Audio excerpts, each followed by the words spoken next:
slipping through our fingers. We're running out of time. But you are the one I've chosen, and I won't lay still, living left behind, imprisoned by this love. I could feel your heartbeat, I could feel somewhere you're looking down. I could feel your heartbeat, I could feel somewhere you're looking down. 'Cause it's you I'm loving, and it's you that I wanna breathe. And it's you I'm loving, and it's you that I wanna need.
Good morning, ladies and gentlemen, and welcome to the second week of the first Faeria Showdown League. I'm Crow, and joining me today is Aquablad. Aqua, how are you doing today? Doing absolutely fantastic, dude. Looking forward to this event because we've had a new patch. So we've got loads of new changes across the board. I'm going to see how it influences the players when they have built their decks. Oh yeah, absolutely. It's going to be great to see, not only do you have all these ridiculous rules in place on how these players can build their decks, they also have to accommodate for the new meta. So it's really going to be crazy to see what sort of decks these players can come up with. For those of you wondering where Cappuccino is, unfortunately he's having some computer issues right now, but luckily Aquablad was nice enough to step in for us, so I really appreciated Aquablad. Not a problem, dude. So these choices for this week's matches, we have two cards of only two copies of each card instead of three. But also, you said the community selected a bunch of cards. Now, this was before the patch, right? So Absolutely. We had no idea how big the patch that was going to drop was going to be and all this, so it was a little bit weird going in with everything, but all of the cards that were picked were completely unchanged. And now it was two cards from the community and two cards from each of the players. Now, there was some overlap with it, so we can talk about that shortly here. Do you want to go over the neutral cards that were selected or the colored cards first, Aquablad? I'll take a look at the neutrals for you, dude. We have. Let me just get them up. So we had Famine, Storyteller, Shimmering Statue, and Unlikely Hero as all of the neutrals, I believe. There's also Have I missed any? Architect. And Architect, sorry. There we go. So So, five neutral cards. So a lot of those yeah. were selected by the players, and obviously the players are thinking, "Oh, if I select neutral cards, we have more versatility in what decks we can do," as opposed to everyone picking one of each color, and then you have to include every color in your decks, and it gets a little bit hairy. So really interesting thinking from the players there, I think. You know what's interesting as well now? Famine is being used in burn decks to combine with the new Lord of Terror, and Shimmering Statue is being used to help counteract that, but also help Library be more sustainable. So two of those cards that were barely seeing any play before the patch are now seeing play. So we'll have to see how much influence that has, not only with the deck building, but in the matches overall. Absolutely. Now, one of the cards that got selected is one of my favorite cards. It's Architect. Architect and Imperial Engineer have kind of been my two favorite cards just since I started playing. It's just unfortunate that we've never really seen much play with them. Do you expect to see those in the same list as Shimmering Statue, or do you think people are going to kind of spread out those structure effects a little bit more? Well, structures have now changed. Shimmering Statue is one of the ones that didn't really change because it doesn't have an activate effect, and Architect and Imperial Engineer don't affect activate structures. They affect the production-based ones mainly. You kind of want to put them together, I think. We might see maybe some structure wishes. You never know because it was being played a little bit before the new patch came out, and utilizing cards like Library, Shimmering Statue, just lots of structures. And now structures have been buffed. We may maybe see that. I don't know. I'm not sure what to expect from these guys, to be honest. All right. So moving on to the colored cards then. We had only three colored cards selected, one of which was Gabriel Warden, Kalium's Follower, and Twin Soul Spirit. So oddly enough, all three of those are in the same two colors. Do you think that's really going to solidify people into that blue-yellow deck, Aquablad, or what do you think we expect to see from that? I think so. I think we'll have players who are going to be quite eager to build that Twin Soul deck, especially with all these new changes as well. Maybe they've got some ideas. But also on the flip side, if you do kind of go heavy into a Twin Soul strategy for one of your decks, you are looking likely to run into Garadan or maybe Firestorm or something like that. So maybe we'll see like one side of the one deck being very heavily counted to Twin Souls, maybe like a red deck, and then we're having their Twin Soul deck as their other deck, and hopefully they don't bump into each other. But honestly, it's very hard to call. Different deck builders have different perspectives of the game on what's good and what's bad. So it'd be interesting to see how many of these players actually sync up. Now, I will say that the Twin Soul, and funny you keep mentioning it was the most selected card by the players and the community. So number one voted from the community, and two different players also said to use Twin Soul Spirit. So that's why there's only 8 cards as opposed to the potential pool of 10 that we could have had to begin with. So really interesting that everyone wanted to see Twin Soul Spirit, and I guess we finally get to. Another thing with Twin Soul as well, I think you can go a couple of ways of it. You can go into that heavy Twin Soul flood strategy where you put in Aurora's Creation, you just make tons and tons of Twin Souls, which get hit very hard by this Garadans, the Firestorms, and stuff like that. But alternatively, what you could do is make a Flyers deck and have Twin Souls to kind of back up your Flyers as well, using those Averys to push more damage or have more optimal trades on board. They're the two specific strategies I think most players would lean to if they decide to solely focus on Twin Soul and building a deck around those cards. But nothing to consider is there's not free copies anymore. So consistency is going to be another issue those players are going to have to work around because we're so used to having free copies of everything. We're quite used to getting those cards when we need them. And like you were saying about the Guardon before, it would be interesting to see if we do see the double Firestorm and Guardon, because then you actually have more copies of that than your opponent has a Twin Soul Spirit, if you're going for that for the counter.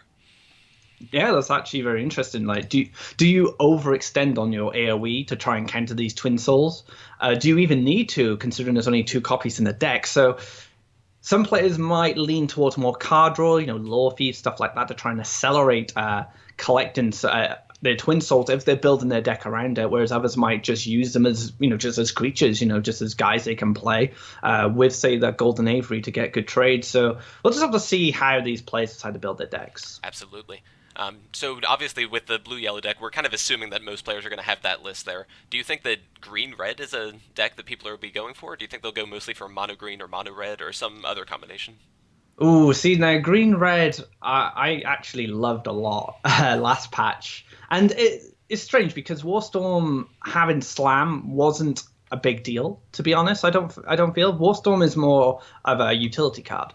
But without Slam and only with the 1 cost reduction, I don't know if you'll see as much play. He needs a little bit more of a boost, I think, to see that strategy come back. So I'm kind of leaning towards maybe mono red being the next deck that players pick up.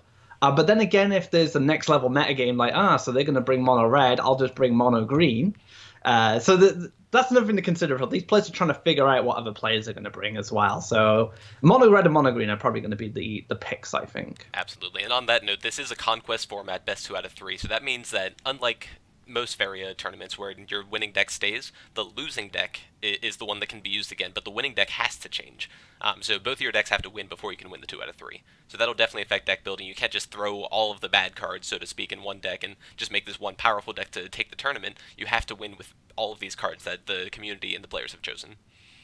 Yeah, that's the best way to do, I think, deck building tournaments, is making them use all their decks. Because like you said, in a last hero standing format, you can just throw all the good cards into one deck and just try and snowball through the match, and that's not very fun. We want these players to make sure they have to work around these picks that the community has chosen for them, and of course the other players. So you want to test their decks building skills, make them play both decks. Absolutely. So with no further ado then, we're going to go ahead and jump right into game and see what these players do have in store for us. And now the first match will be XYZ versus Nightingale. None of these players have played before. It's going to be a different matchup each week. So next week it'll be XYZ versus Satyrus and Nightingale versus King Dans, because that'll be the last match. But this week we have XYZ versus Nightingale, followed by King Dans versus Satyrus. This is old school versus new school as far as Faeria players go. Now, Nightingale's been in the scene for so long. He was doing exceptionally well in the earlier part of 2016. He was winning Play Faeria Opens. He's really making his impact on the scene. And now XYZ, I don't know if he's an ex-Magic player, but he was a Magic player. He moved into Faeria. And ever since he showed up, he has been making a name for himself, taking the top Pandora spot in his first season, taking rank 1 on the ladder as well. I mean, his Pandora points were absurd compared to everyone else's, and that is a testament to his deck building. So it's very hard to call who's going to win this because, of course, Nightingale has the experience, XYZ has the results, per se, in recent times. But I would give the edge to XYZ just because of how well he does in Pandora. Absolutely, and being a new player is actually kind of important too if you think about it. So Nightingale has been around, not to call him old or anything like that, but he's been around since the beginning basically. Everyone kind of knows a little bit about his style, so to speak, and I'm not saying he can't change it up or anything like that, but XYZ is a little bit more unknown. You don't quite know what to expect from him necessarily.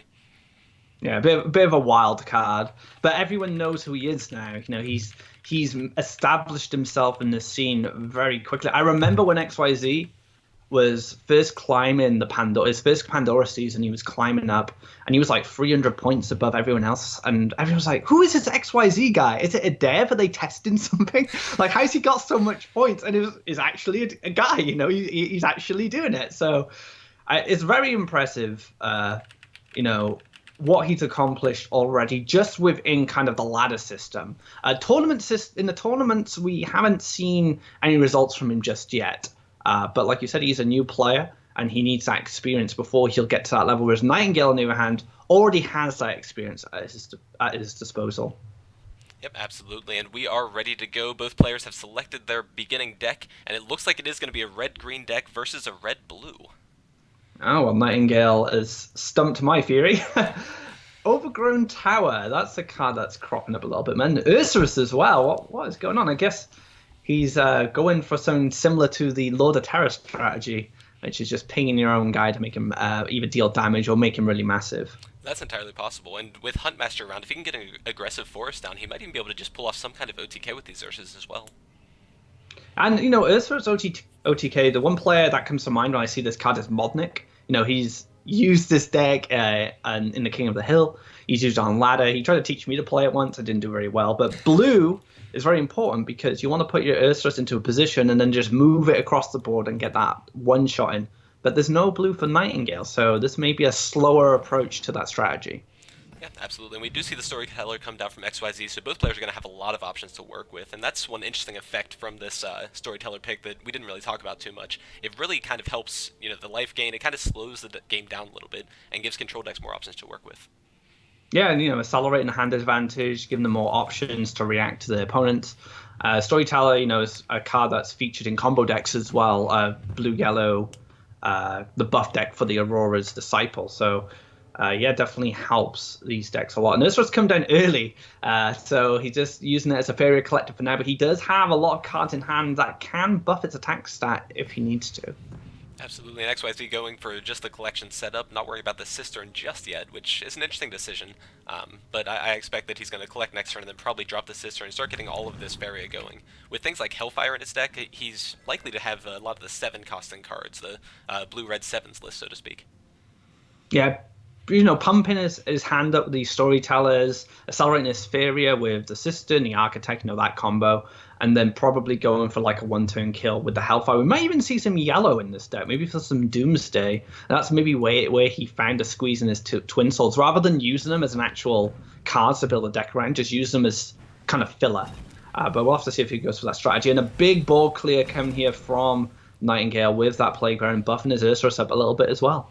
Yeah, interestingly enough, the Cistern would have been immune to that. Obviously, the Plague Bearer only hits creatures, not structures, but XYZ probably not necessarily thinking about playing around Plague Bearer this early. Yeah, I mean, he's not going to have any idea what Nightingale's doing, to be honest. I think they're just going to have to feel each other out through the course of the early game and then try and figure out what strategies have been implemented in both of these decks. Right now, we see Ursurus, but as we can see in Nightingale's hand, he does have other things going on. Ground Shakers, because Unlikely Hero is not perhaps a core part of his strategy, just a creature he can utilize with all these 1-damage pings. Absolutely. Now, do you worry about pushing forward your Ursus like this against an Unlikely Hero? Do you think that XYZ is like running safeguards and that sort of thing? You want to keep him from activating it, or what do you think the thought is with Nightingale there? I think it's because there's no green being shown yet. He's quite happy to just push it up and force him to have something to respond to it. Maybe a Frogify. You even see the buff there as well, so making it even more difficult for the Unlikely Hero to actually trade off into this. And as we can see, XYZ doesn't have the answer here, so this aggressive... Oh, actually, he could Hellfire, I suppose, but... If he has the option to Hellfire, he is going to put down the Warden here, so the Unlikely Hero will get his buff, one way or another. Looks like it'll be right now, too. So buffing up to a 4-5 and dropping down the Architect to kind of refresh his Cistern, which is going to be a big thing if Nightingale can't get to that and take out that Cistern somehow. I think the issue here for XYZ is, with that play, I think it's the best line he could have made, but it's kind of just... It's not doing enough, This Ursurus is going to kill the Unlikely Hero now, and he can even buff it further if he wants. Or he could actually just use his own Unlikely Hero now and get the buff himself, and then he has 2 powerhouses staring down this Warden. Absolutely. So an 8-7, 7-7, Warden can't contest either of those. With a Hellfire, he might be able to trade into one, but that's kind of risky to begin with. He does draw the Mirror Phantasm, though, which is another option to deal with one of these creatures. The problem is Mirror Phantasm doesn't allow Warden to kill anything. He can stop one of these creatures from growing, probably the Ursurus, because that's going to be the card that continues to grow even after that turn. But it doesn't kill it. That's the problem. He just has to kind of maybe block with the Warden or retreat with the Warden, and even then, Nightingale can find optimal trades. It's a tough situation to be in. He might Hellfire, but it's not looking good. No, if he could play the Mirror Phantasm and the Hellfire this turn, he might be in a little bit of a better situation, because he'd be able to just assume that one hit's going to go on the 5/5, but he doesn't have the Faeria for that, even with having a Cistern active for as long as he had. Yeah, he's being pressured so much at the moment. Nightingale's taking the initiative on the left side, playing this kind of more mid-rangey style buff deck, and he is just overwhelming XYZ here, not having the Faeria to kind of chain off transformation with removal right now. He is just going to transform his unlikely hero, so just putting as much power on board to try and fend off this aggression. Okay, and I can respect that. I think with the Hellfire in hand, he's pretty likely to be able to just kind of clear all this off, and he will have the Faeria to play Hellfire next turn due to the Cistern. So it's just really kind of a question of what Nightingale comes down with this turn, and whether or not that'll actually come to fruition or not. Yeah, maybe. Yeah, it's actually looking okay now for XYZ. If all these trades go off and there's not too many buffs to kind of help him sustain these creatures, there is a Tephra in hand, but that's not going to do much. Falcon Dive again. He can buff. He can buff maybe the unlikely hero if he wants to play around, say, Cypher's Wrath, for example. And there is actually a Warstorm in this, and he just passes. So this actually gives XYZ a very nice Hellfire to respond with. Yeah, now I think he might want to trade into the 14/3 before playing this Hellfire, just to make it a little more likely that the Hellfire does clear off everything. What do you think about that play? Yeah, I think so. You don't want to risk, throwing the Hellfire out and not enough pings going on, say, the unlikely hero and the Caretaker. So you can trade off with now Hellfire, probably wipe the board, and then you have a good economy then. You've got the Cistern still ticking, you have your Architect on the right, still collecting for you. So, I think that's probably the best line. I'm curious to see if XYZ does anything different. The Gabriel Archon draw is an interesting one. It's one more creature that's able to fight pretty effectively on this board. Now, if that comes down after the Ground Shaker, that's going to be a pretty good situation for XYZ, just being able to trade in that Ground Shaker and be left with a 1 toughness creature. Yeah, I mean, the Archons, this is where they start getting good, right? Cheap, efficient 6/6s with mobility, which can challenge a lot of the kind of mid-game creatures. Ground Shaker's a 6 Faeria, but Archon's only 4, and he can clear it and stay alive if he doesn't get hit by the gift effect. And this is where XYZ wants to be. He's managed to fend off the aggression coming from Nightingale during the early game, and with a board clear now, following the Hellfire, he would have stabilized with a Faeria advantage, and that's what control decks want to do. Yeah, absolutely. So he is going to trade in here and play the Hellfire, and we'll see what it comes down to. And it will go ahead and clear the board and deal 5 damage to Nightingale's face. Very good Hellfire. It's exactly what XYZ was looking for. Nice board clear. Keeps his Gather, like I said, and the Cistern intact. But now Nightingale does have a reasonable amount of Faeria to work with. He does have the Warstorm Champion, which can dash aggressively into XYZ's Orb Zone, and can maybe even clear out either the Cistern or the Architect. And he is going to roll for it. Yeah, see if he can clear at least one of these. And takes out the Cistern, which is probably the best. And with the Falcon Dive combined, nice board clear response from Nightingale there. And now XYZ is on the back foot again. Yep, on the back foot, his best response is a Gabriel Archon, but even that doesn't quite take out the 8/8, unfortunately. I really don't see what he's going to be able to do to take care of this. He almost has to just pass the turn here and hope to draw into a Mirror Phantasm or something. He could go for the draw, maybe get a Frogify if he's running it. But yeah, I agree with you. Draw, pass, get transform. Archon's not going to be enough at this point, especially if Nightingale packs an Elderwood Embrace to back that up. Then he has no Faeria next turn to use any potential transforms in his deck. Yeah, so XYZ definitely think through his options, trying to think of what could be in his deck that could save him at this point. So we'll see. He is going to go for the Archon here by the look of it. Possibly hoping to distract Nightingale, goad him into taking board control instead of actually just going for the face here. There is another champion that can come down next turn. What do you think of Nightingale just... Oh, he actually goes for board clear. Okay, so I guess he wants to...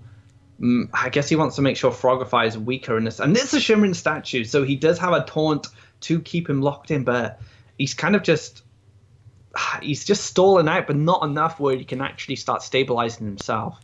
At this point, like you said, it's just buying time. If he was able to play the statue and the cistern this turn, he might be able to get something going, get that Faeria production back on the board. But unfortunately, if he tries to make that play, it's just Shimmering Statue this turn. But if he waits, then some smaller creature might come down that'll be able to deal with the Shimmering Statue, and allowing the 8 damage to still hit face. So it looks like he's planning on the double trade with the Gabriel Archon instead. Yeah, Archon's going to come back. There is another Warstorm champion in Nightingale's hand, so he can further pump this one to go aggressive, and then he could set up maybe his other Warstorm champion somewhere more threatening, maybe off to the right of his orb here. And we do see the King make an appearance in XYZ's deck, so a very greedy control list coming out from the red-blue here, but Nightingale seems to have control of the board right now. Now, for some reason, I thought that Architect was a neutral card, so I apologize for that. It is actually a red card, so I misspoke back when we were talking before. But it looks like... Oh, yes, that's true, yes. So it's not seen very much, though. It might make more of an appearance now. But, yeah, he actually just goes for it there. Going to maybe dash it down, push for 10 damage this turn. This is looking like light tech for XYZ, and one of the things with these matches as well, there's only 2 copies of everything, so finding that removal or that transform you need to be able to fend off the board is going to be much more difficult. Absolutely. And now we can see that Nightingale's going to need 1 more damage if the 6/6 hits face, but that's not really going to be a problem for this red deck, and XYZ probably suspects that as well. He hasn't seen any ground shakers or anything like that yet, so he's probably expecting something like that to come in. But unfortunately, I don't really see much he can do unless he does pull the trigger on Shimmering Statue here. And Shimmering Statue isn't going to be enough to stop damage going face this turn because of Huntmaster. He can make a forest next to his orb, move the Warstorm across, and then he can move onto that lake and push damage, depending on where the Shimmering Statue goes. He needs to put it next. He needs to put it next to the 10, where the 10/4 is going to fall, to try and lock it out. But it looks like XYZ might just give up here. Yep, going to go ahead and pack it in, and Nightingale will take the first match.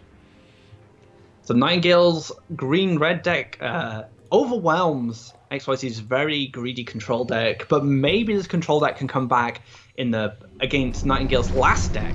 Maybe it's more fine-tuned to play whatever that is, and I guess it's going to be a blue-yellow Twin Soul deck. It looks like Nightingale has gone for a more kind of efficient, okay, I got to use Twin Souls, I'll make a blue-yellow deck, I have these 2 colors remaining, I'm going to use these colors in my other deck, whereas XYZ's got blue and red together.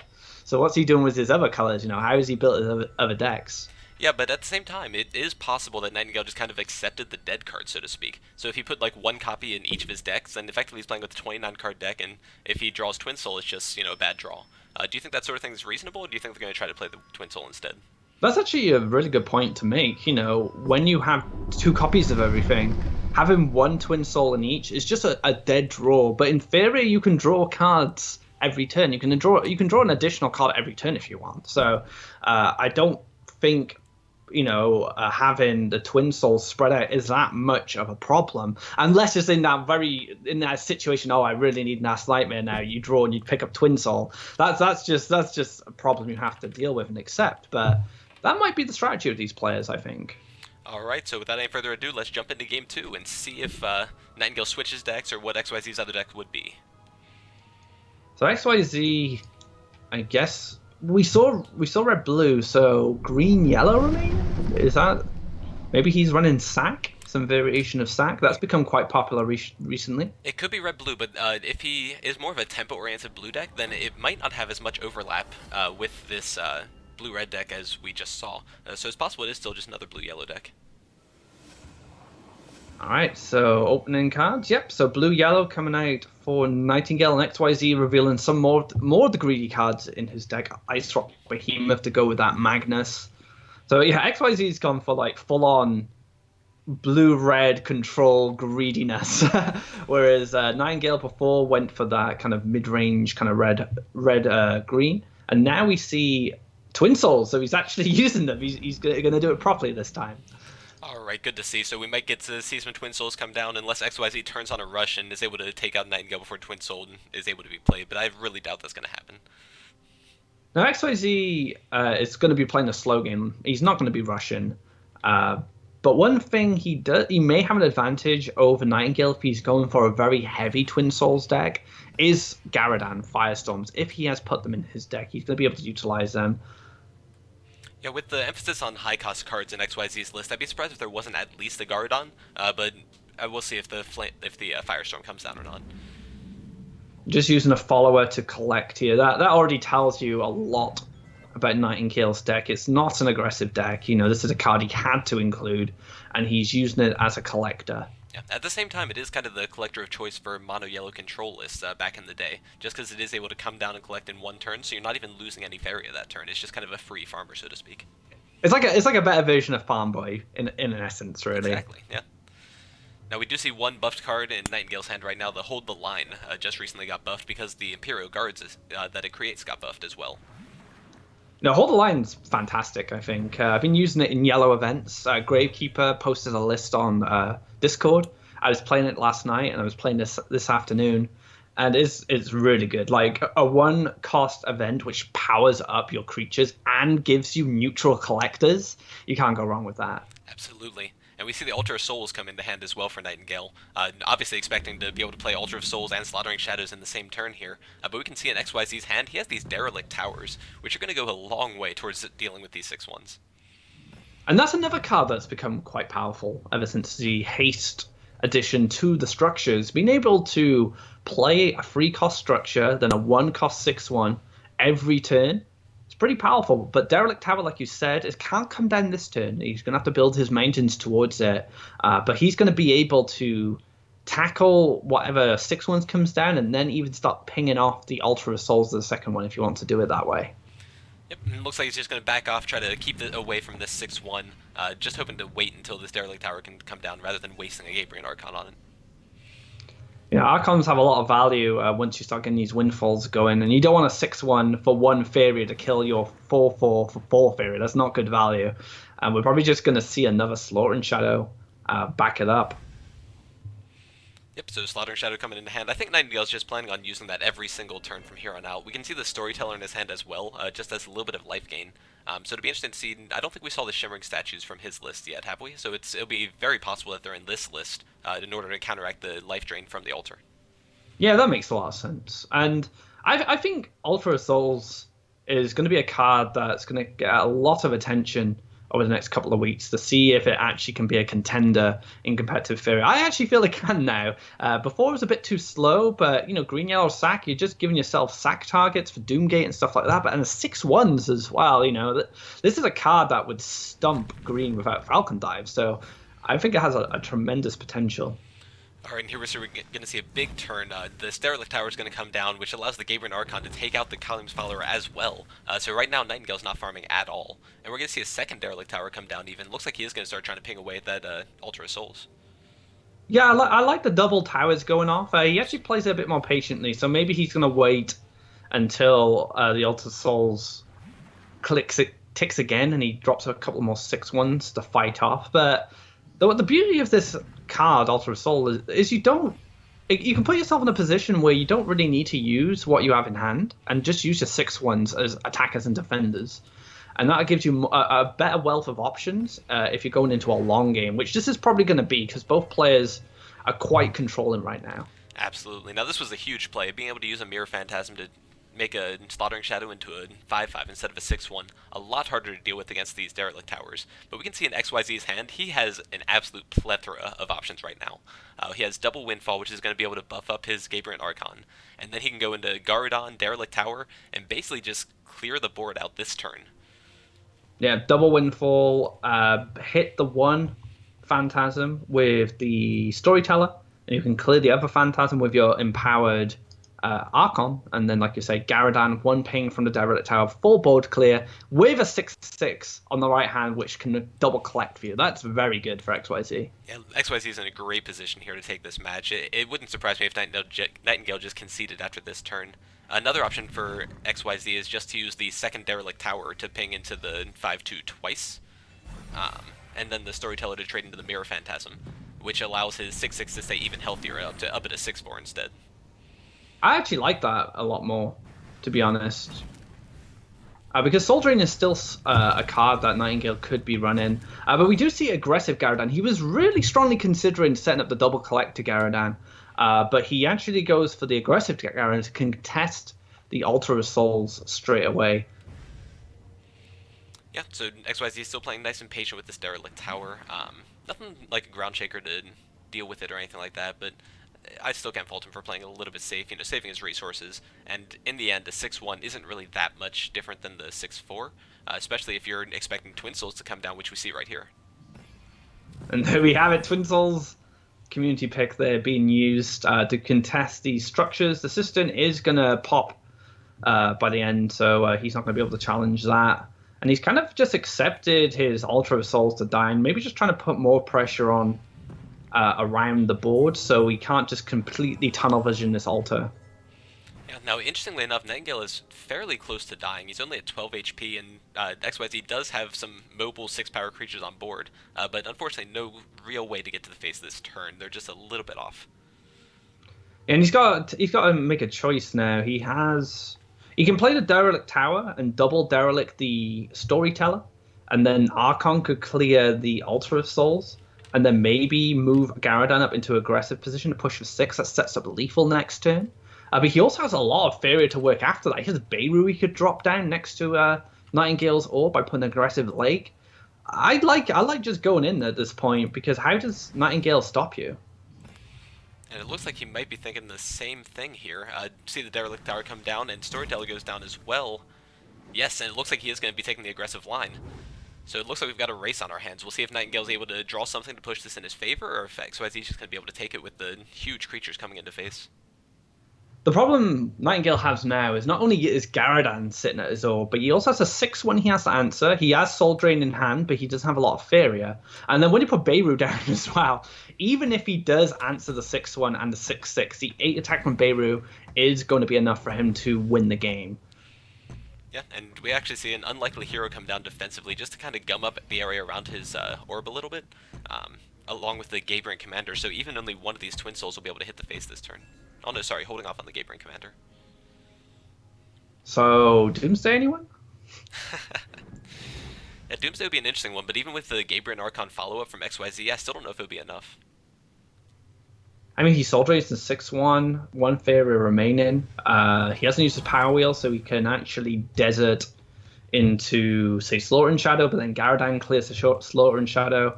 And actually, the production from Beirut would just transform that desert into a lake, so Beirut could actually move in for the aggressive. And there we go, tying in 1 apiece. Alright, so we get to see Twin Soul versus Twin Solar here by the look of it, assuming that, once again, that XYZ did bring that in. Do you think there's any other lists he could be playing at this point? Green, yellow, sack, I guess, because we've seen red, blue. So potentially he could play green, yellow, sack. Maybe he had a Twin Soul in that deck, and he has a Twin Soul in this deck he's going to bring now. It's like I said, splitting them up, so they just become bad top decks rather than cards you build your deck around. Whereas Nightingale's gone a whole different way, where he has Twin Souls as an option, building a red-yellow deck that can use them. So we'll have to see. I'm curious to see what XYZ brings, because he went for a very greedy red-blue deck there. Alright, so let's go ahead and jump into it then. So obviously with a lot of those blue cards used up, they won't be able to be used in the Twin Soul deck. So if he is just running a Twin Soul deck, it might have to be a little bit yellow heavier. Yeah. I mean, if you look at green, yellow, sack, for example, they have very yellow heavy decks anyway. Green just giving them those utility cards they need just to enhance their sacrifice potential with the Bloom Sprites, the Elderwoods. The Elderwood Hermits. And it looks like he's going for more of an events-driven blue-yellow deck by the looks of it. Yeah. And that's a fantastic opener. Yep, so we see the Famine in XYZ's hand, and it looks like it's going to be a quick Kaleem Sky Prodigy on XYZ's side. So we'll see if that's able to start taking control of the board, because Kaleem's still a very powerful card, just being able to put on a lot of pressure or just double collect very early in the game. And now XYZ, getting that Kaleem down early, whereas Nightingale just doesn't have anything in his hand right now to play. And look at that, top deck, Soul Pack, no collectors, and with that Flash Wind, XYZ can already start putting a lot of pressure on the following turn. So Things are looking great for XYZ now, especially with that Nightmare in hand. So you can go for another desert, have Nightmare ready for the first creature that comes down for Nightingale. And he actually just goes all smoke right now, just capitalizing on Nightingale having no creatures. Oh wow, this is the most aggressive play I've ever seen with the Kaleem. He's going to hit for 5 this turn, have the followers just start flowing here, and just force Nightingale to answer it, just see what he has. And Nightingale does have the last Nightmare in hand, but he'll still be a little bit behind if he decides to make that play. He needs to pick up something like an Outland Ranger to go along with it, or maybe an Archer. He has the Desert Nightmare and Pass, and this follower does remain. It's going to be able to push some damage or collect some Faeria. And now XYZ, I'm sure he's hoping he picks up another aggressive threat to complement this pressure. Yeah. Now, interestingly enough, the altar is not threatened at all by the Kaleem's follower. Obviously, a 0-power creature can't do anything to structures. So I think we'll probably expect to see a Lake and fall back with the follower this turn. He could Lake, collect, and just wait. And then when Nightingale pushes out another Slaughtering Shadow, he could Famine to get more value off it. Yeah, that would be very reasonable. Obviously, you're losing your follower at that point, but I still don't think it's too bad of a play. So we are going to see the Lake come down, and it looks like it might be defensive, actually. I mean, he could... I guess he wants to push the damage. I think there was an argument for collecting Faeria at that point. It depends what XYZ values more. Does he value damage more, or does he value Faeria? And it looks like he just wants to squeeze in as much damage as possible and not too concerned about collection. Yep, and Nightingale just going to block off that well spot entirely, and it looks like he's going to be putting something on the desert as well. He'd almost be concerned with a kind of blue-yellow aggro list at this point, just with how aggressive XYZ's been playing this, and frankly, we haven't really seen anything to the contrary. Well, he does have the Snowstorm Lancer, so that is an aggressive card when it wants to be, but his play, I think, like this early aggression was more of a XYZ thinking, right, he has nothing. Why not just smoke and see what happens? And unfortunately for XYZ, he did have the last Nightmare sitting in hand, but if he hadn't, XYZ could have ran away with the game very quickly. So I think he just took a kind of high risk, high reward play. All right. So we see Nightingale's up to 3 deserts and 2 lakes at the same time. So it looks like Twin Soul Spirits might start for both players next turn.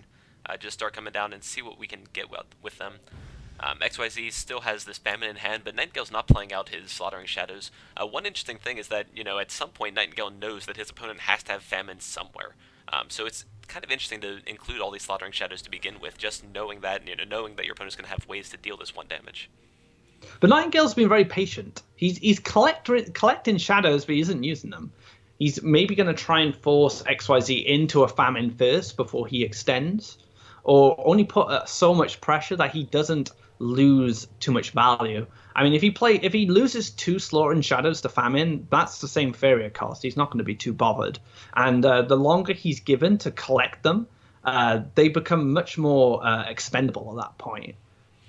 Absolutely, and XYZ looked like he's going to cycle a Shifting Tide this turn, just see what he draws into. And he actually gets an Aurora's Disciple, so definitely a lot of emphasis on events in this deck. So if that comes down, he could have some pretty aggressive plays coming up here with things like Flash Wind, especially if he draws something like Kaleem's Training that allows the Disciple to get a little bit of mobility. And at this point, he only needs to deal 7 damage. That's not even really that much for this sort of combo deck. I guess one thing to consider as well is XYZ's already used a Flash Wind. So he doesn't have any left after this one. So this is probably why he's gone for the more aggressive Aurora's Disciple, knowing that his mobility is quite limited. And it looks like XYZ might just be going all in, like we said, so the 3-2 comes down, and that allows the 2 aggressive Twin Souls to come down as well. And he can challenge the Altar of Souls next turn. So now Nightingale might feel more confident in kind of flooding with some 6-1s. Now he's seen this Famine go off. Yeah, very possible, or he could be thinking, oh, he must have drawn a second Famine or something like that, but we'll see what Nightingale decides on. But at the same time, is Slaughtering Shadow really going to be enough? He doesn't have too many places to play it, because the Twin Souls are on 2 of his deserts, and his own Altar of Souls is on the other one. So no real, space, really. He's kind of just crowded by all these creatures coming onto the board. Well, Desert to the left-hand side of his lake can allow him to collect with the Wind Soldier, clear 1 of the Twin Souls, or just clear the Disciple out completely and not let it buff anymore. And that's probably the better idea. and he's going to draw cards first. Yeah, Another hold the Storyteller line. definitely working on that life gain, those options, and he does find another hold the line, which is going to be pretty good here, just to kind of make sure that you have everything you need, all these taunts, in order to stop these aggressive creatures from going face. Although he can Soul Pact. Oh, actually, yes. So he can Soul Pact and play another taunt if he needs it, which is pretty decent. He can set up. Yeah, he can Soul Pact, set up another Slaughtering Shadow on the collection spot where the Wind Soldier just cleared off, and then he could stick a Imperial Guard just below, the 2/2. So he's setting up some defenses, but XYZ does have a lot of removal in hand. Yeah. Oh, and he found the Kalim's training too, so if the Disciple had been a little bit more defensive, he might have been able to protect it from the Wind Soldier, but can't really predict that one, unfortunately. And Soul Drain can answer the one Imperial Guard, so that's it. That's a clear there. Yep, almost Gonna certainly push going to come damage. down. Oh no, that's lethal then. So he... Yep. Oh no. Oh. Wait, what? Wait. He used the Flash Wind, but it didn't okay. pop up for us. I was like, how did he move then? The Flash Wind showed up in the history, so he did use it. Okay, so a couple different ways to find lethal there, but XYZ does manage to find it. It's able to take out this series 2-1 against Nightingale. Very well played by XYZ. Yeah, I felt like Nightingale's first deck was his strongest, but he did have the advantage of going up against a greedy deck, so his more mid-range build, the buff variation he used of that green-red, was able to kind of take advantage of a slower deck. But once it came down to his own slower deck, which was the Twin Soul variation, Nightingale had the superior matchup with his red-blue, and then into the yellow-blue, he had a more aggressive list. So I think the matchups lined up pretty nicely for XYZ in that series. Yeah, absolutely. But we are going to take a short break here, and when we come back, we'll be following this up with Satyrus versus King Dan's, and we'll see if they came up with a similar deck list to what these players did, or if it's going to be something entirely new. So don't go anywhere. We'll be right back with more Faeria action.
not holding back for anyone.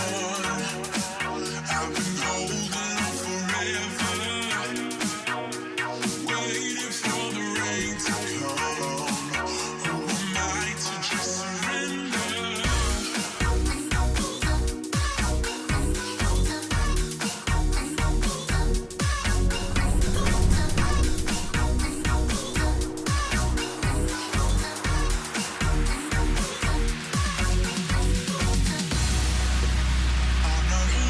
for anyone. I've been holding on forever.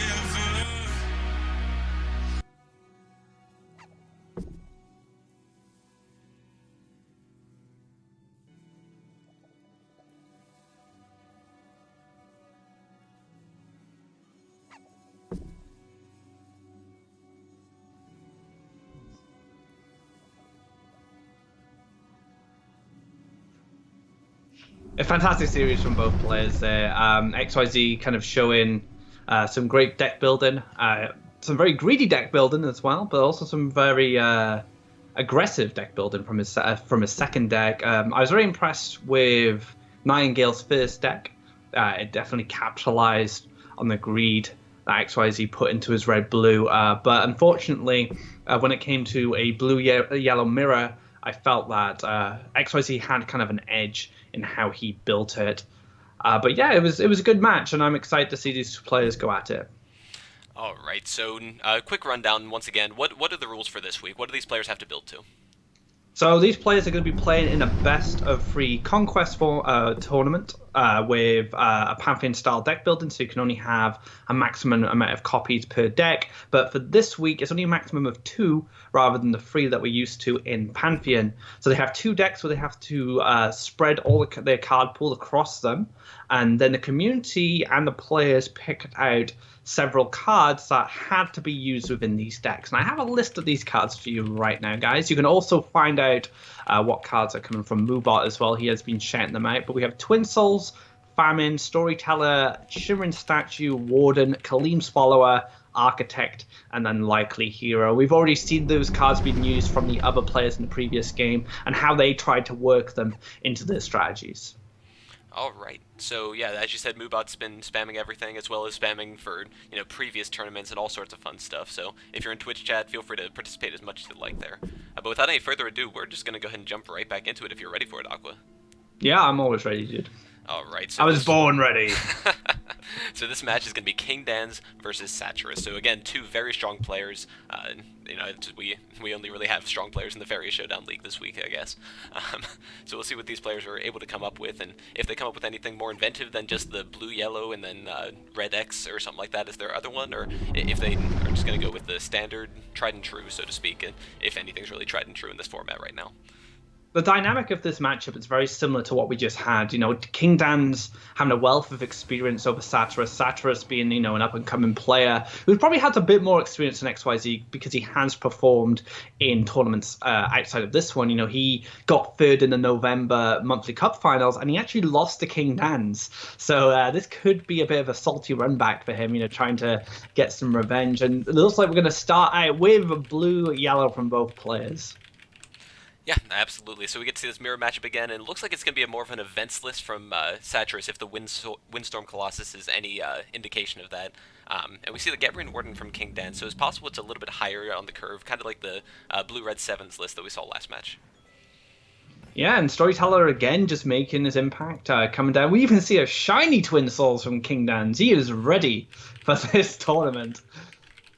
Yeah, absolutely. Now, I know a lot of players have said that Twin Soul Spirit is one of their favorite cards, and King Dan's is one of the players who picked Twin Soul Spirit. So obviously he loves him. It's possible he's had him for a long time before this tournament, too. Yeah, and we see Warden featuring in this blue-yellow deck, unlike XYZ, who used Warden in his red-blue control list beforehand. And we see Satyrus actually being more of an aggressor here. We see Windstorm Colossus in this deck, Outland Rangers. This is looking more kind of down the yellow control line with a splash of blue. We're going to have to see more of the list before we can make that call, but that's what I'm making a read on right now. Yeah, so it looks like both players are just going to control the board right now. Obviously, we saw the Soul Drain come down on the Storyteller just to kind of cut King Dan's off of farming, but with his Khalim coming down, he could start taking a lot of that control back very quickly.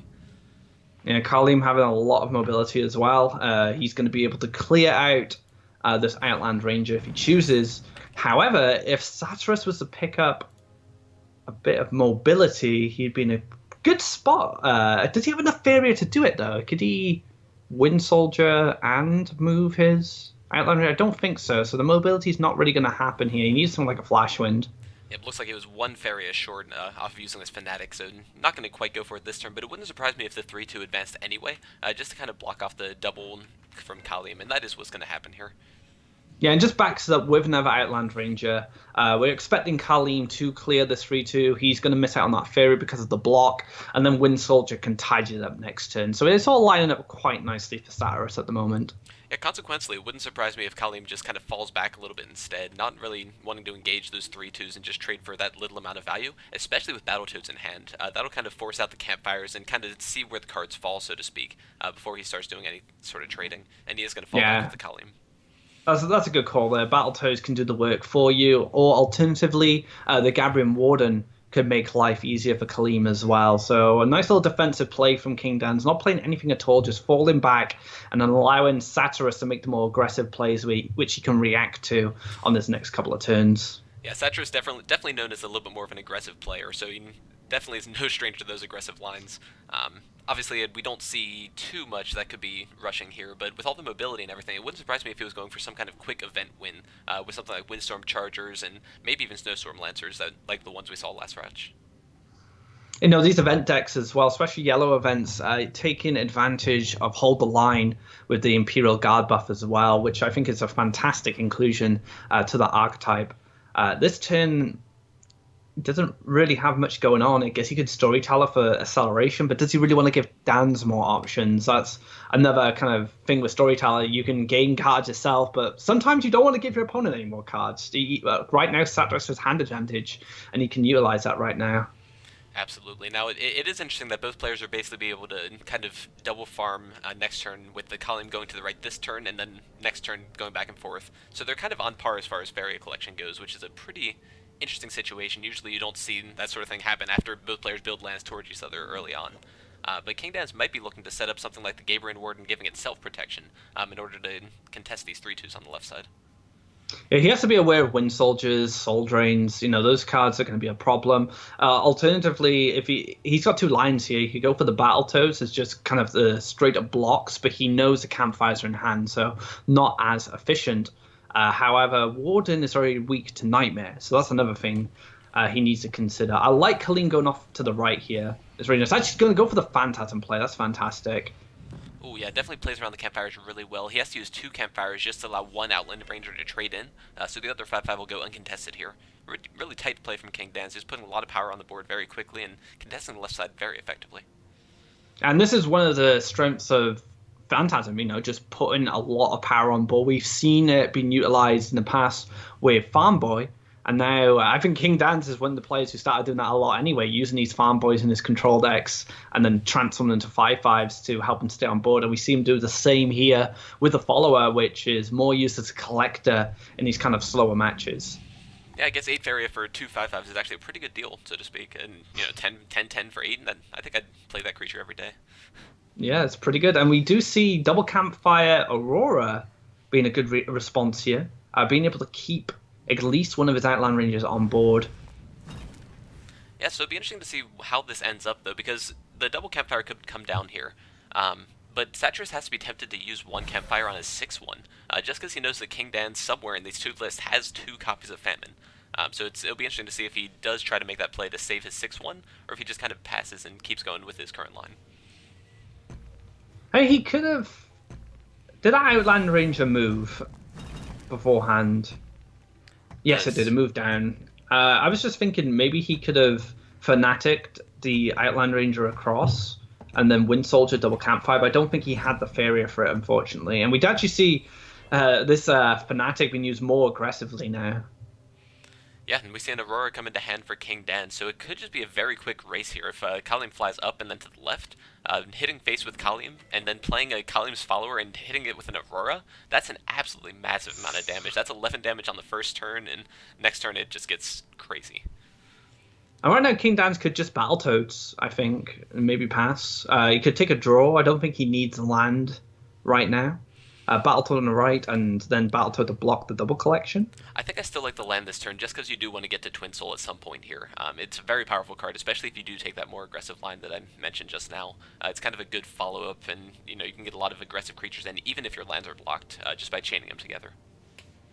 And the Central Lake allowed him to play a Toad in front of his orb, and then if Satirus doesn't clear it, it can collect after his other Battletoad gets cleared. So I like this. Just this is going to be insane if he goes. Oh, he doesn't go for the crazy Kalim. That would have been so good. Yeah, I really don't like this line. I don't think the 6/6 Toad really does anything here. I think this is probably a little bit preemptive from King Dan's, but it might just be that I really wanted to see the massive Kalim's follower. I might be a little bit biased here. I wanted to see the massive Kalim's follower. I don't know. I quite liked it because, like you said, you had a Twin Soul to back it up as well. You punch 8 damage in that one turn, plus the free from Kalim, and then you just push out these Twin Souls, which will overwhelm Satirus. But it depends. It looks like King Dance is just going for more of a defensive line than anything. Yeah, absolutely, and we can't really blame him for that either. If he expects that Satirus is on a little bit lower value deck and King Dan's is higher, then he's going to win the late game anyway. Again, assuming that assumption is correct. So what's Satirus going to be up to? Maybe just a Twin Souls of his own, just put out the pressure, push some damage. He can clear out this Toad with a 6/1, move Aurora into double collection. But there's still a Kalima just staring at him, ready to hit the orb next turn. That's very aggressive line.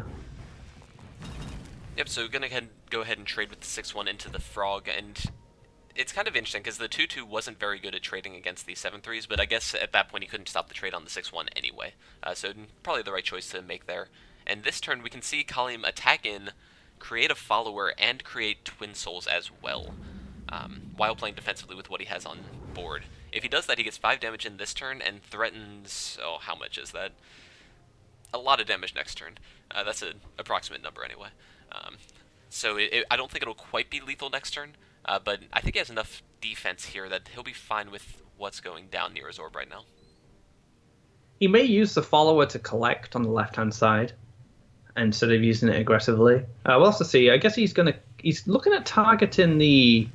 yeah, so he's targeting the Fanatic there. And he's actually going to fight for well control. So he can allow Kalim to just, chip at his orb, create these followers he can use in the future, and just contest the left side. I'm not sure if I really like this line. I don't think double Twin Soul is really necessary right now. I would have liked to see one Twin Soul get developed aggressively next to Kalim, and just have one defensive instead.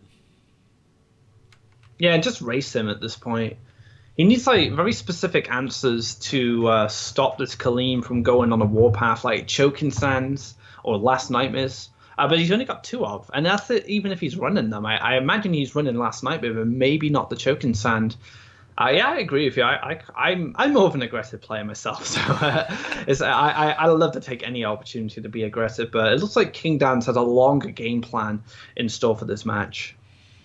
Yeah, absolutely. And it looks like the 4/3 is going to trade into the Frog, which kind of keeps Aurora alive a little bit. You don't have to worry about them coming up to deal with that too much. Interesting little motion here. Just stepping forward with that Aurora is very important here, because if the Twin Soul Spirit flies up next turn, then he has to worry about the Twin Soul trading in if he tries to double collect with Aurora on the following turn. But with this line, he gets 2 guaranteed turns of double collection instead. So if he does want to take the aggressive line again, he could collect with the Twin Soul. That's 6. Oh, he's going to be 1 off. I was thinking he could maybe make an aggressive lake and just warden his Kalim and then just hit face again. But he can't do that. So he might go for the Storyteller to draw some cards. Yeah, going to draw with his Power Wheel first, draws into the Unlikely Hero. So we can see that Gabriel Warden plus Unlikely Hero ending up in the same deck for a lot of these players. Yeah, there's a bit of synergies between them, right? You get to make that hit, uncontested, not lose the Unlikely Hero, then he gets its power up. And not the greatest interaction, I don't think, because you obviously want to have protection clear something. That's its primary use. But in this format where you have specific cards that you have to use, it looks like all the players have found that synergy. Yeah, absolutely. And the unlikely hero is going to come down right now, really threatening this Aurora. This is a lot bigger threat than you would usually expect to see from a 2-drop.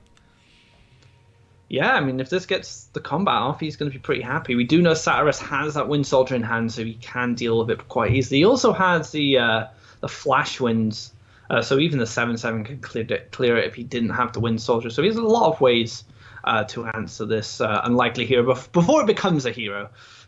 That's when it becomes a problem. Yep, and it looks like he's going to use the Flash Wind on the 7/7 to attack into the unlikely hero, so pretty big resource expenditure there, and it also kind of worries me a little bit with how undefended his orb is at this point, because Kalium could just fly in. It looks like he's going to have to drop some other kind of creature just to get in the way of that right now.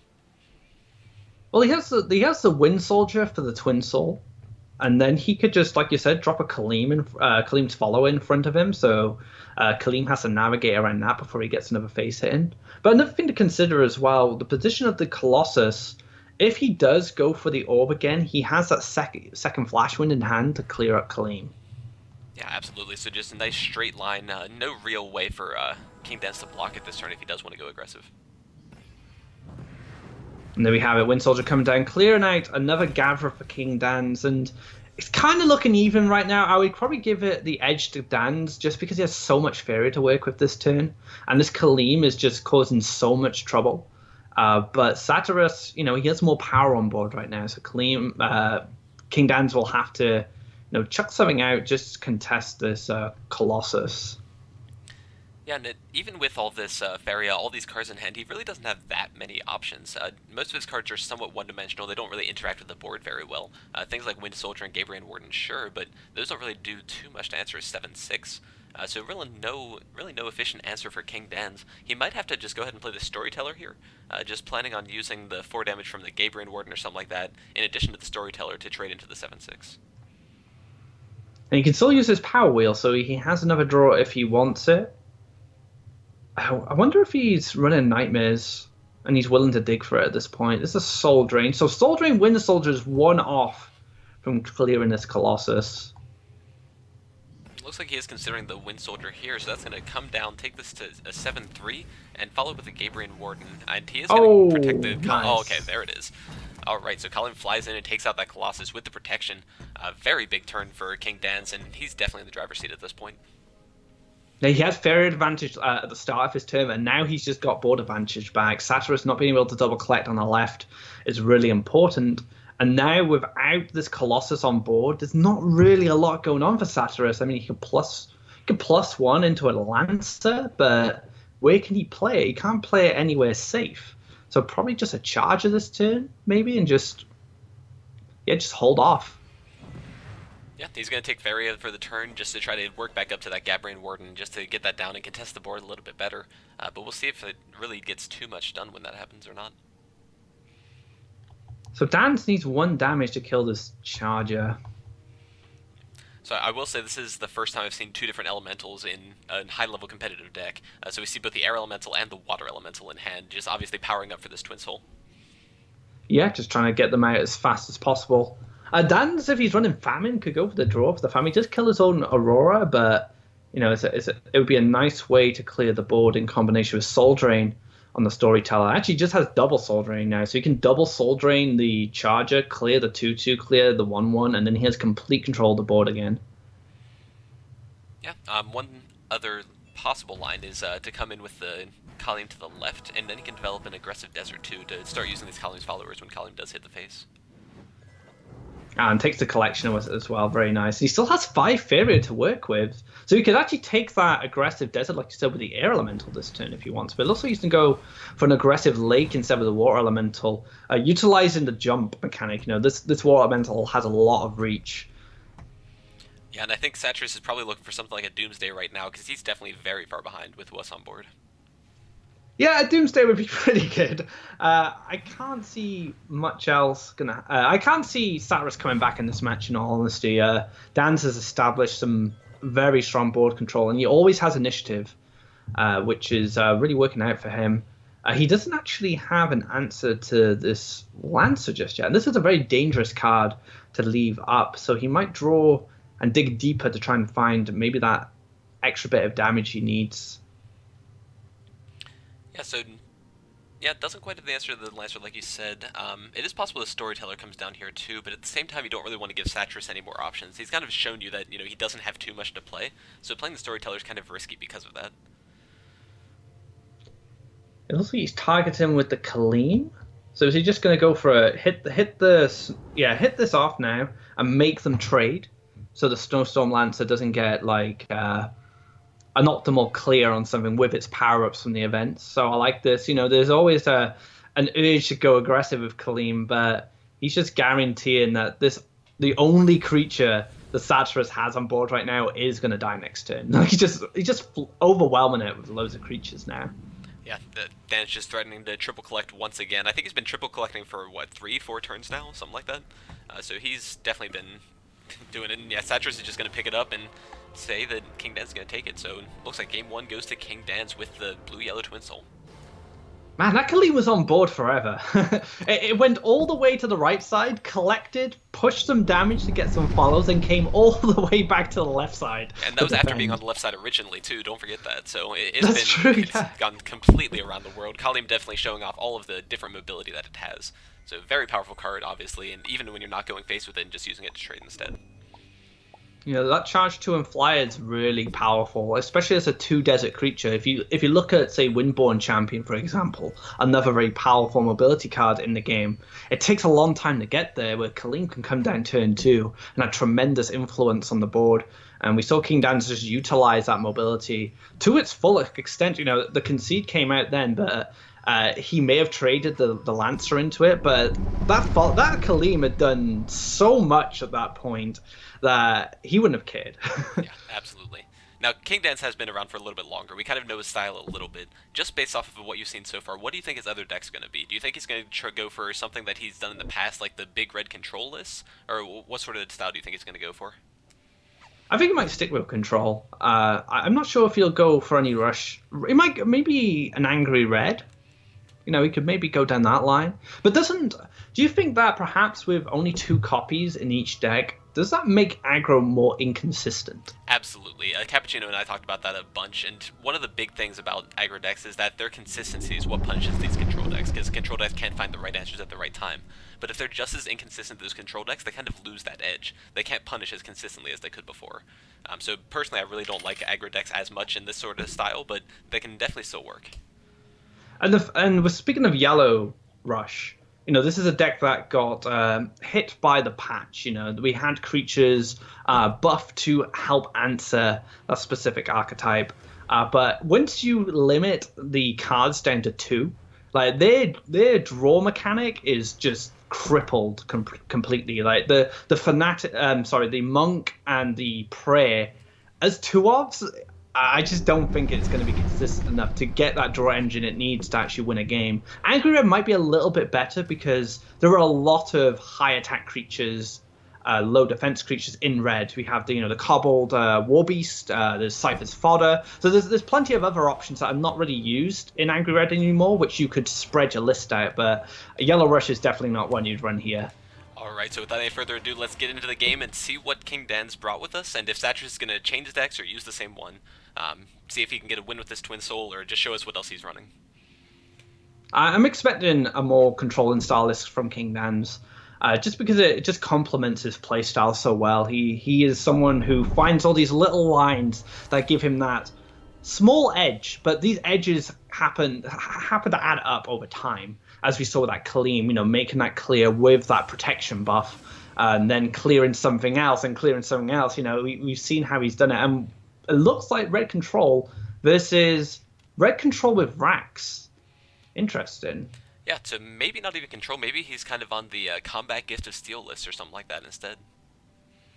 No, I actually took red control with Barracks to God this season. That was how I hit God rank, and I did play it for a fair amount of time before I moved on to my other decks, because I like to jump between different decks. I don't like to stick to one. But the one thing with the Rax control is it plays like a mid-range deck, but you just prioritize board control over everything. You don't really play that aggressively. Just try and starve your opponent out with your optimal trades.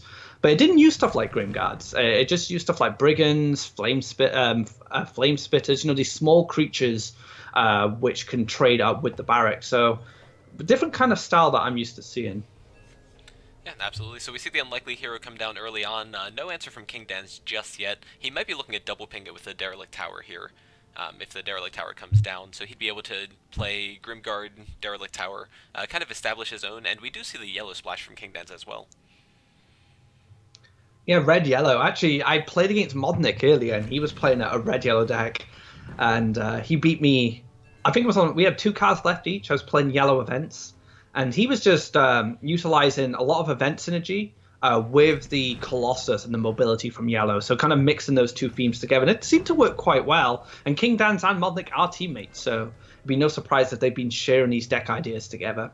Absolutely. Now we see a little bit of tight play from Satyrus here. He's actually backing up with his Unlikely Hero, kind of to play around something that could be Fire Elemental plus Silent Horsemaster plus Double Prairie. Obviously very unlikely, but still no reason not to step back with that 1-2 here. So nice play from Satyrus.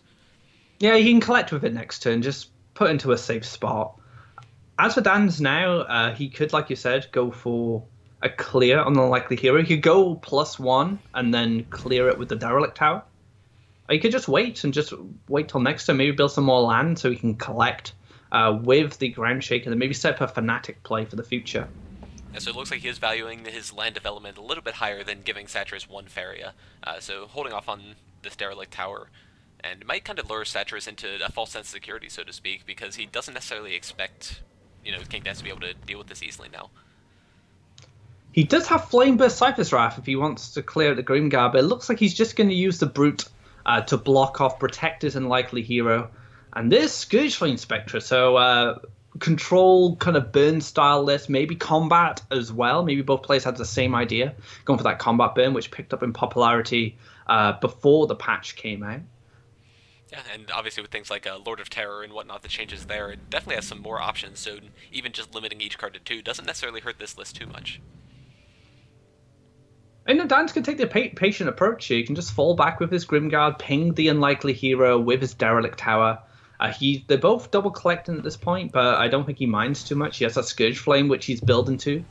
The one thing he could be... Wait, did he... Oh, he hit the Brute instead. Yeah, I actually really like that play from King Dan's, because if he draws into something like a second Ground Shaker, he's going to get that 1 extra damage on the hero anyway.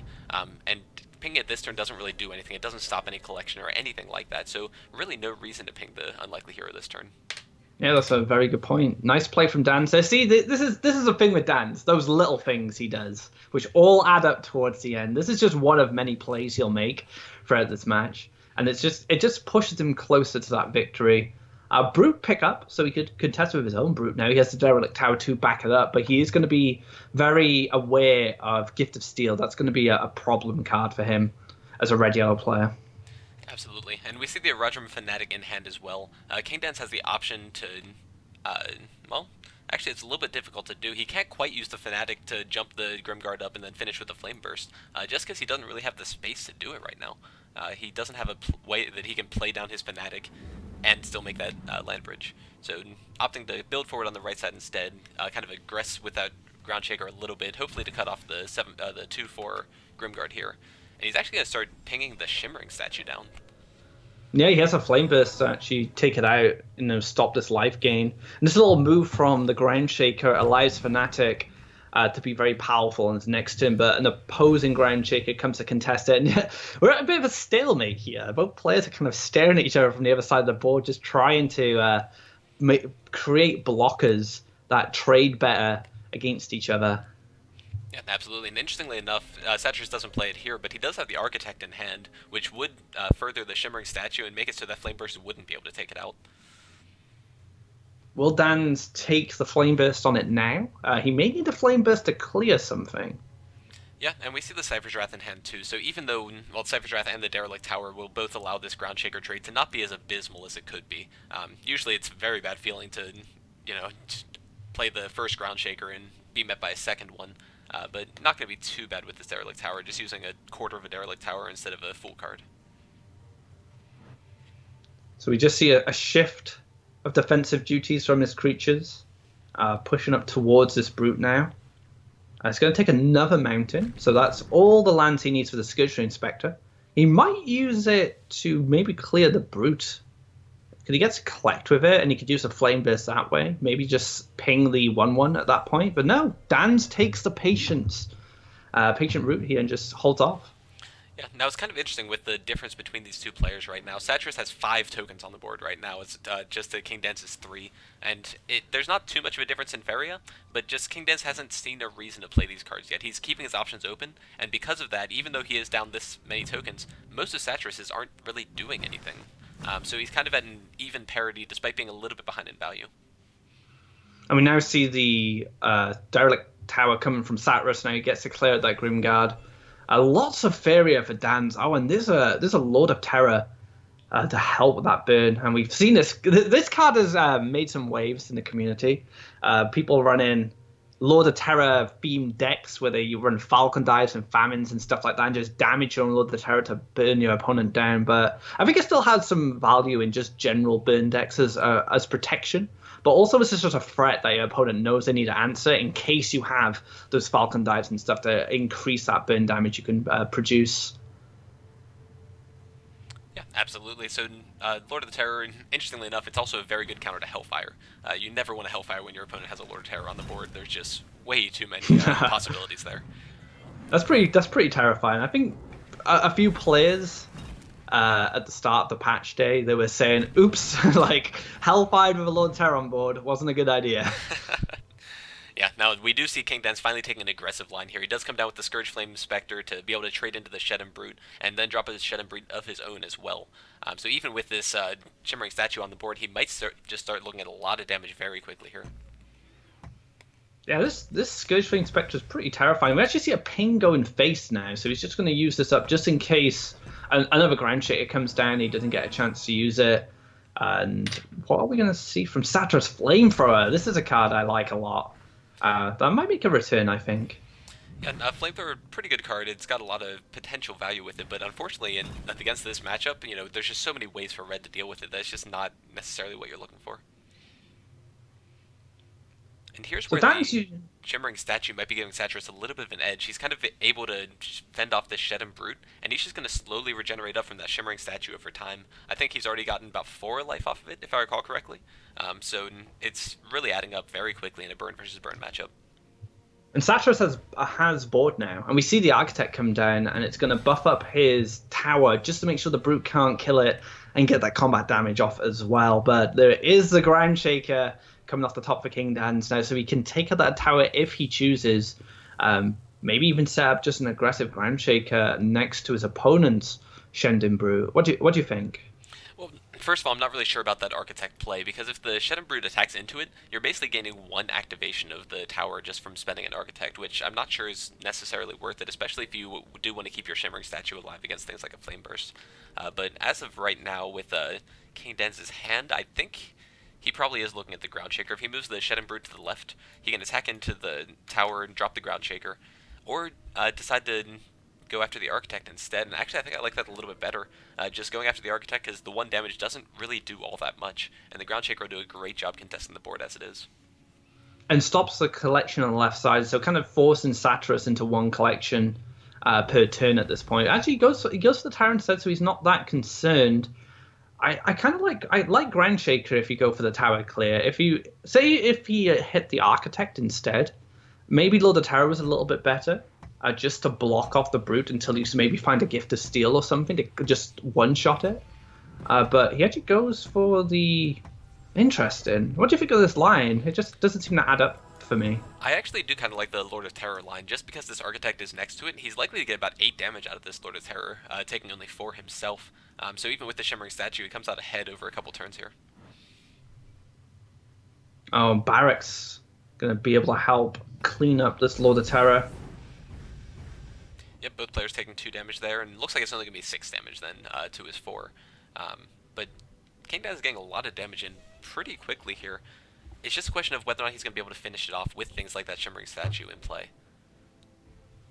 Actually, now that I think about it, Lord Terror is a lot better because the Ground Shaker coming down next turn allows the brute to deal, the combat damage to his orb. So just push him even more damage at that point.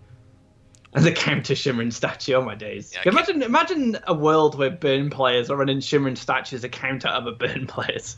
It looks like we just made that world, because that's what's going on right now. Looks like the Lord of Terror has a potential... Can Lord of Terror... Does combat trigger off... Oh no, that wouldn't work, sorry. So we're probably coming into the 2-2 here. And then Groundshaker can still come down if he wants. So I expect another land to come down from King Dan's, move the Lord of Terror out of the way, and then drop the Groundshaker aggressively in the spot that the Lord of Terror is on right now. That way he's able to, still keep that lockdown on that 2-2, still keep attacking into it with this Lord of Terror to get some more damage in, and still contest this 5-6 on the board very nicely. I mean, if you make that move with the Lord of Terror, maybe it's worth just going to the Orb with the Brute and ignoring the Architect. The Architect is forced into the Lord of Terror at that point. Oh yeah, absolutely. What I was talking about is using the 0-5 to attack into the Architect just to get more damage off the Lord of Terror. Oh, right, yeah. Alright, and it looks like he's going to be able to take his opponent down to 4 this turn if he wants to. He can even drop a Shimmering Statue on that mountain now just to give his Brute more of a chance to finish the game off next turn in combination with that Lord of Terror. So things are looking pretty good for Dan's right now, but there is a Cypher's Wrath to use up here. Not really any way good it can go. That's the only problem. This might just be game. I think it's a 1 damage off game if I'm counting correctly. He's able to use the Cypher's Wrath to attack into the 3-6 here. There's only 2 damage coming down from the Lord of Terror this turn. But at the same time, I don't see a long-term plan to deal with that Lord of Terror if it's still on the board. So if he runs into the Lord of Terror and ciphers it, he's going to lose the game to the Brute. Mm-hmm. He can Grimguard... No, he can Grimguard on the Lord of Terror spot with a mountain, but he's already drawn a card off his power wheel. That's pretty miserable. Yeah, pretty bad. It looks like it's going to have to be Shed and Brute into Cypher's Wrath, which is what's coming down right here. Oh no, he's actually going to Cypher's Wrath his own Architect. Unfortunately, that doesn't work, and King Dan's will take this series 2-0 against Satyrus. Yeah, well played from Dan. So just these little plays, these little decisions he makes throughout his turns, just all adding up, like I said, throughout the course of the series. And yeah, just fantastic play from him. You don't expect any less from him. That's the thing at this point. He's such a household name in the Faeria community now, and we always expect excellent performances coming from him. Yeah, absolutely. Really great to see all these players, taking all these cards and just finding different ways to build these decks even. We had the Twin Soul that was event-based. We had the Twin Soul that was very controlling, and then one that was kind of the mid-range in between. So even with all of these restrictions, all these same cards in the deck, there's just so many different ways you can build it, and it's really great to see all these top players doing that sort of thing. Deck building is a huge part of card games, but I think in Faeria it's a bit more complicated because you have land and movement and all of the dynamics that Faeria has to take into consideration when you craft these decks. And then when you put a restriction or you put a challenge into this deck building, you really see the great deck builders shine, I think. And obviously play is a big part of it, but yeah, it's just a fantastic way to kind of expose some of the best deck builders in the game. Absolutely. Now that's all the matches we have for you, but as with last week, we're going to kind of announce what the next week's format is going to be, and this one's going to be a little bit off the wall, I think. So last week, we asked you for different cards that you wanted the players to include, but this week we're kind of going to ask you guys to design the format itself. So the idea that we have, and the theme we want to go with, is alternate win conditions. So not necessarily reducing your opponent to 28 from 20 HP to 0, just different ways, different things that are difficult to do that the players can do in order to win the game.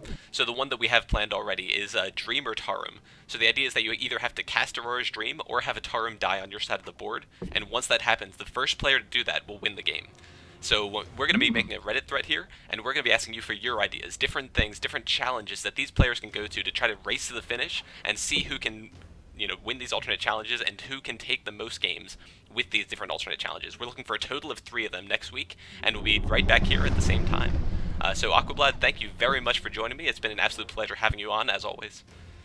Yeah, awesome, man. I really enjoyed it, and I look forward to next week, because that's going to be pretty crazy. I was just, as soon as you mentioned it, my brain was just like, what could they do which would be nuts and really hard to pull off? But nothing has come to mind just yet, but I'm sure you guys in the chat can figure out some awesome stuff for these players to build and try and win the game with. Absolutely. So once again, thank you all very much for joining in. We'll be here back same time, 12 EST or 6 CET? Yeah, CET next week. So thank you very much for watching, and we'll see you guys next time.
Make the ground shake.